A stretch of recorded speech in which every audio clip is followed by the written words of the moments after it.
কোনো অনুষ্ঠান হোক অথবা বাড়িতে কোনো গেস্ট আসুক, লুচি তো অবশ্যই বানাতে হবে।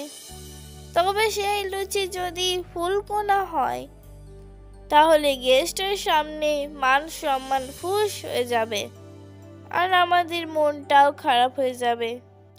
তাই আজ আপনাদের সঙ্গে শেয়ার করতে চলেছি নরম নরম ফুলকো লুচির রেসিপি। তাহলে আর কথা না বাড়িয়ে চলুন তোরসার কিচেনে যাই। চলে এসেছি তোরসার কিচেনে। Hello friends, welcome back to my channel cook with baby Torsa, and it's me Torsa. তো ভিডিও শুরু করার আগে বলি, আমার চ্যানেলটা সাবস্ক্রাইব করবেন আর পাশে থাকা বেল আইকনটা প্রেস করবেন যাতে নোটিফিকেশনটা সবার আগে আপনার কাছে পৌঁছে যায়। Let's get started the video.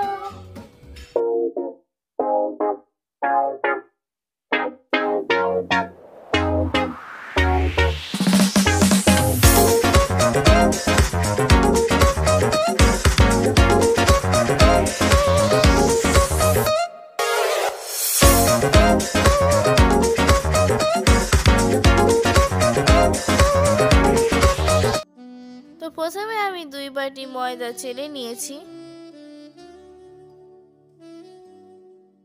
এখন দিলাম এতে স্বাদ মতো লবণ ও 1 চামচ চিনি পাউডার। চিনিটা আপনারা স্কিপ করতে পারেন। শুকনো উপকরণগুলো মিক্স করে নিয়ে 2 চামচ মতো সাদা তেল দিলাম। লুচি ফুলকো হওয়ার জন্য সবথেকে ইম্পর্টেন্ট জিনিস হলো ঠিকঠাক ডো রেডি করা। না ঘাবড়ে যাবেন না, একদম ইজি। এই দেখেন, এটা মুঠো করা যাচ্ছে। আপনি এর থেকে বেশি তেল দিতে পারেন, কিন্তু এর থেকে কম দেবেন না। এখন কুসুম গরম জল দিয়ে একটা সেমি সফট ডো তৈরি করব। ঠান্ডা জল দিলে লুচিটা বেশিক্ষণ নরম থাকে না। ডো রেডি হয়ে গেছে। এখন মিনিমাম 10 থেকে 15 মিনিট রেস্টে রাখবো।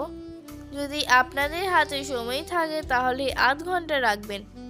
তো ফিরে এলাম 15 মিনিট পর। এখন হাতে একটু সাদা তেল লাগিয়ে আটাটা আরেকবার মালিশ করে নিচ্ছি। এবার এখান থেকে ছোট ছোট লেচি কেটে এরকম গোল গোল করে নিচ্ছি। এবার একটা একটা করে লেচি নিয়ে এভাবে তেল লাগিয়ে দিলাম। এবার বেলে নিচ্ছি। খুব মোটাও না আবার খুব পাতলাও না। দেখে নিশ্চয়ই বুঝতে পারছেন। আপনাদের লুচি কতটা গোল হয় আমাকে কমেন্টে জানাবেন। আমার তো ঠিকঠাক গোল হয় না। তো যাই হোক, সবগুলো বেলা হয়ে গেছে। এবার ভেজে নেব।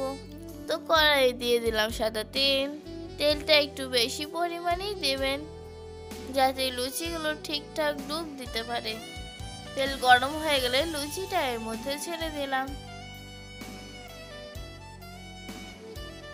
উল্টে পাল্টে ভালো করে ভেজে নিচ্ছি। আর হ্যাঁ, তেলটা প্রথমে খুব গরম করে নেবেন, তারপর গ্যাসের ফ্লেমটা মিডিয়াম করে নেবেন। তাহলে দেখবেন আপনার লুচি একদম ফুলকো ফুলকো হয়ে যাবে। ও বাবা, এখনো চ্যানেলটা সাবস্ক্রাইব করেননি? তাড়াতাড়ি করে নিন। আর আপনারা যারা ফেসবুক থেকে দেখছেন তারা পেজটা অবশ্যই ফলো করবেন। ও বাবা, ভিডিওটা লাইক করার জন্য আলাদা করে বলতে হবে? তাড়াতাড়ি লাইক করুন। সবগুলো ভাজা হয়ে গেল। চলুন এবার সার্ভ করি। আর এই মশলা চানার রেসিপিটা ডেসক্রিপশনে পেয়ে যাবেন। তাহলে দেখলেন তো কত সহজেই তৈরি হয়ে গেল ফুলকো ফুলকো লুচি। উপর থেকে ক্রিস্পি আর ভিতর থেকে দারুণ সফট। ভিডিওটা যদি ভালো লাগে তাহলে একটা লাইক দিবেন আর এই ভিডিওটা আপনার ফ্যামিলি এবং ফ্রেন্ডসদের সাথে শেয়ার করবেন।